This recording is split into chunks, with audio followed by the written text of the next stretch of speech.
மதிப்பிற்கும் மரியாதைக்கும் உரிய தலைமை ஆசிரியர் அவர்களே, அன்பார்ந்த ஆசிரியர் பெருமக்களே, அறிவுசால் மாணவ செல்வங்களே, பயிற்சி மேற்கொள்ளும் மாணவ ஆசிரியர்களே, உங்கள் அனைவருக்கும் இனிய காலை வணக்கம்.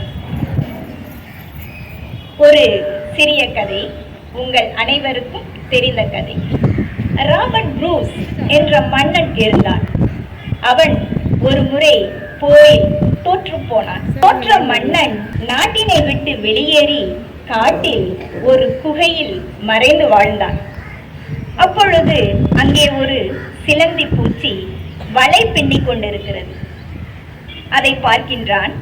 பார்க்கும் பொழுது அந்த சிலந்தி பூச்சியானது வலையினுடைய இழை அருந்து கீழே விழுகிறது. மீண்டும் மறுமுறை மேலே செல்கிறது. மீண்டும் கீழே விழுகிறது. மறுபடியும் முயற்சி செய்து மேலே ஏறுகிறது. இவ்வாறு பல முறை முயற்சி செய்த பிறகு வலையினை பிடிக்கிறது. இதை கண்ணுற்றான் மன்னன். எண்ணி பார்த்தான், ஒரு சிறிய பூச்சி எத்தனை முறை முயற்சி செய்து இந்த வலையினை பின்னுகிறது. நாம் ஒரு முறை தோற்றதால் மனம் துவண்டு இங்கே அமர்ந்திருக்கின்றோம் என்று எண்ணி பார்த்தான். உடனே கிளர்ந்து எழுந்தான். நாட்டிற்குள் சென்றான். படை திரட்டினான். போர் புரிந்தான். வெற்றி பெற்றான். அரியணை ஏறினான். மக்களை காத்தான். இதுதான் அந்த கதை. இந்த கதையிலிருந்து தெரிந்து கொள்வது என்ன? விடாமுயற்சி. விடாமுயற்சி என்றுமே நமக்கு நிச்சயம் வெற்றியினை தரும். முயற்சி திருவினையாக்கும். நாம் முயன்றால் முடியாதது இவ்வுலகில் எதுவுமே கிடையாது. ஒரு நிமிடம் நம்மை சுற்றி இருப்பவர்களை பாருங்கள்.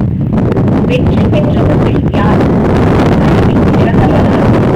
திறமையால் சாதித்தவர்களா அல்லது விடாமுயற்சியால் வென்றவர்களா என்று வேறு எங்குமே செல்ல வேண்டாம். நம்மையே எடுத்துக்கொள்வோம்.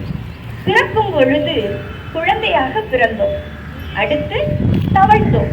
அடுத்த நிலை நடந்தோம். இப்பொழுது ஓடுகின்றோம். நடக்கும் பொழுது நாம் கீழே விழுந்து விடுவோம் என்று எண்ணி இருந்தால் இன்று நடக்கத்தான் முடியுமா அல்லது ஓடத்தான் முடியுமா? வாழ்நாள் முழுவதும் தவழ்ந்து கொண்டுதான் இருந்திருப்போம்.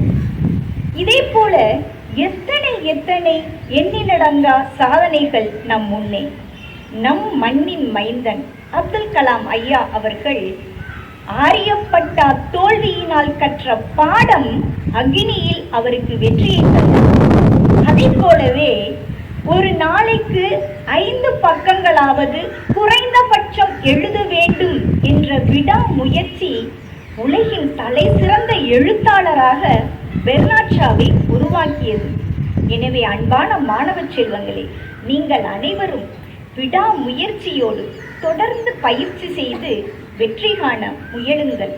அதற்கு முக்கியம் என்ன தெரியுமா? நமது இலக்கு என்ன, நமது லட்சியம் என்ன, நமது குறிக்கோள் என்ன என்பதை முதலில் திட்டவட்டமாக வரையறுத்துக் கொள்ளுங்கள். அதற்கு ஏற்றாற்போல் உங்களுடைய செயல்பாடுகளை அமைத்துக் கொள்ளுங்கள். வெற்றி நிச்சயம். நன்றி, வணக்கம்.